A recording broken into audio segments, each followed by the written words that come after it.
Christmas at the base was supposed to feel warm, calm, and peaceful, a rare pause in a soldier's life. But for her, the holiday was slipping further away with every step she took. One moment, she was packing to go home. The next, an elite team had gone missing in the mountains. No drones, no air support, no signs of life. She was the only sniper trained for this terrain, the only one who could survive the cold, the silence, and the enemy hunting in the snow. What started as a rescue quickly turned into something far more terrifying. The enemy wasn't just waiting, they were planning, tracking, preparing. She saved her team, but the real threat was only beginning. Every clue pointed to one chilling truth. The base wasn't safe. The mission wasn't over. And Christmas would have to wait. Before we dive in, tell us in. The extraction was complete, but her mission was far from over. Most soldiers would have returned to base, handed over their weapon, and allowed fatigue to settle into their bones. But she wasn't built that way. Even as the helicopter carried them away from the danger below, her mind kept replaying every step, every shot, every risk that had brought them to that moment. Survival was never guaranteed. Not for her, and not for the team she had pulled out of the abyss. When they landed at the forward operating point, everything moved quickly. Medics rushing the wounded onto stretchers, support teams running diagnostics on gear, mission control pulling data from her trackers. Yet she stood there quietly, boots still carrying snow on them, breath visible in the icy air. There was something unfinished, something that pulled at her instincts. The enemy force she had faced wasn't just aggressive, it was organized, too organized for a simple border conflict. She walked into the debriefing room, her rifle still slung over her shoulder. The officers inside exchanged glances. None expected her to be standing already. Screens displayed maps she had memorized, routes she had studied, weather patterns she had calculated in seconds during combat. The commanding officer turned toward her with the same calm authority he had held when he assigned her the mission hours earlier. "You saved them," he said. But intelligence just confirmed something else. Their radios weren't jammed, they were tracked. Tracked. The word cut sharper than the wind outside. It meant the enemy wasn't just good, they were prepared. It meant someone knew the route, knew the timing, knew the terrain better than expected. It meant she hadn't just walked into a firefight, she had walked into a trap. She studied the data silently. Signals bounced off mountain ridges. Coordinates too exact to be coincidence. A pattern emerged, a location the enemy kept circling, a point of interest in the deep forest that didn't match any known maps. Her instincts sharpened. "Send me back," she said. The officers stared. She had barely rested. Her last mission had pushed her body to its limits. But she wasn't asking out of pride, or guilt, or adrenaline. She was asking because something was wrong, terribly wrong, and she could feel like frost creeping under the skin. "You're sure?" Command asked. She nodded. "If they're planning something bigger, we can't wait." Within an hour, she was gearing up again. Fresh ammo, fresh batteries, but the same icy determination. Christmas meant peace for many. For her, it meant clarity, a rare moment where she knew exactly what had to be done. This time, she wasn't rescuing a team.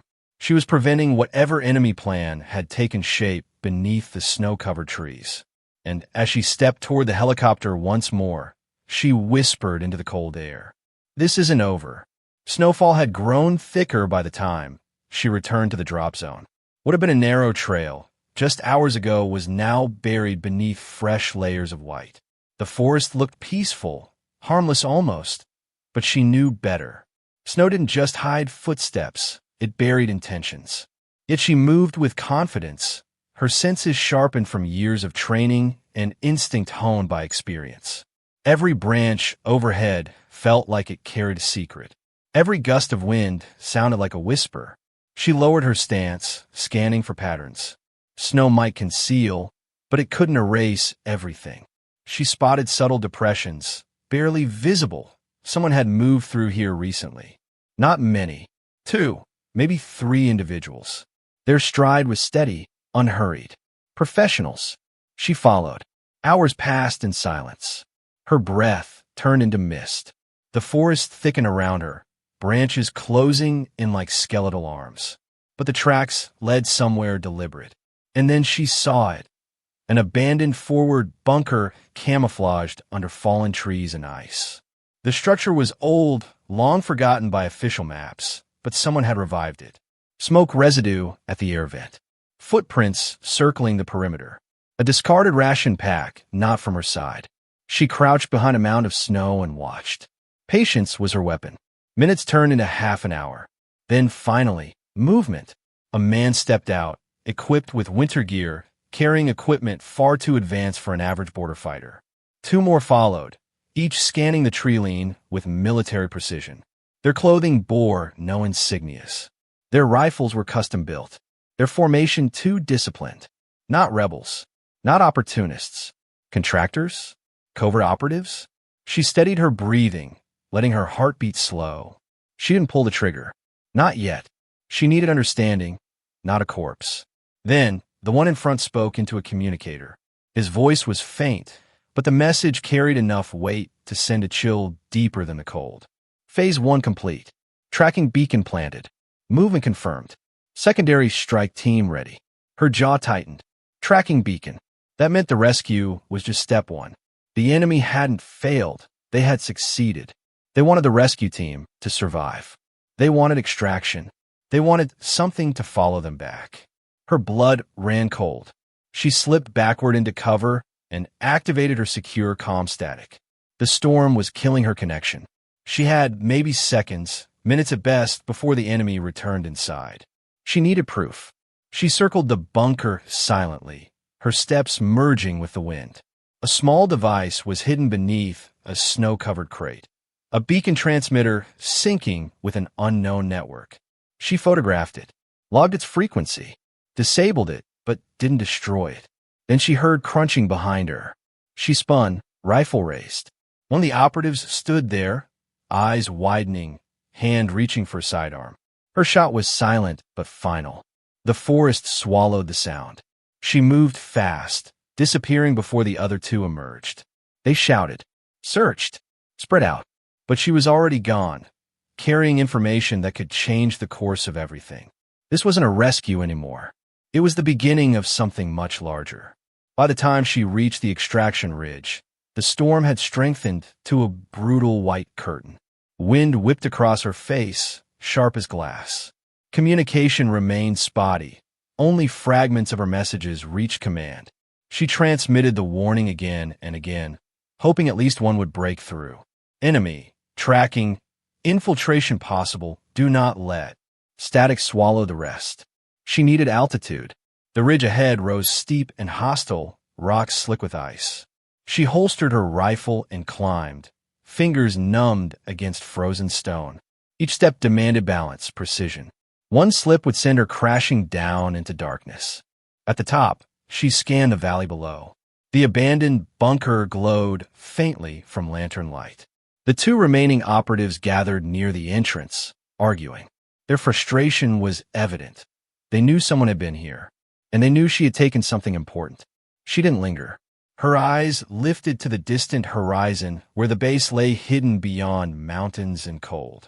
If the enemy had planted a beacon on the rescued team, then it was already on its way to the heart of their operations. The threat wasn't the forest. It was home. She began her descent, moving quickly. The storm fought her, beating against her gear, freezing her eyelashes. Her legs burned. Her lungs protested. But she didn't slow. When she finally reached a narrow valley, the calm crackled again. A voice. Weak but real. Copy repeat. Danger inbound. Confirm. She pressed her mic close. Confirm. Possible infiltration. Check all incoming craft. I'm returning with intel. Do not trust. A thunderous explosion cut through the night. The ground shook under her boots. She turned sharply toward the base direction. A distant plume of fire rose into the storm-filled sky. It wasn't a strike. It wasn't artillery. It was a helicopter, an inbound transport, hit during landing. Her pulse quickened. She ran. Branches clawed at her arms as she sprinted through the forest. The fire grew brighter, illuminating the snow like molten light. She pushed harder, ignoring pain. When she reached the clearing, she skidded to a halt. The aircraft lay half-crashed, half burning. Soldiers rushed around it, shouting, dragging wounded away from the wreckage. The wind carried smoke and panic. She approached quickly. One officer spotted her and yelled over the chaos. "Beacon!" There was a beacon on board. Something activated during descent. Blew the stabilizers. She exhaled sharply. Too late. But not entirely. "Lock down the base," she ordered. "Shut every gate. No one in or out." This wasn't an accident. It was the start. The officer hesitated, then obeyed. Command stormed out moments later, faces grim, urgency heavy. "What did you find out there?" they asked. She handed over the device pieces, frost still clinging to the metal. "A plan," she said, "and we just walked into it." Silence fell. The storm raged above them. Christmas had never felt farther away. But she wasn't done. Not until every hidden threat was exposed. No matter how deep it ran, no matter the cost.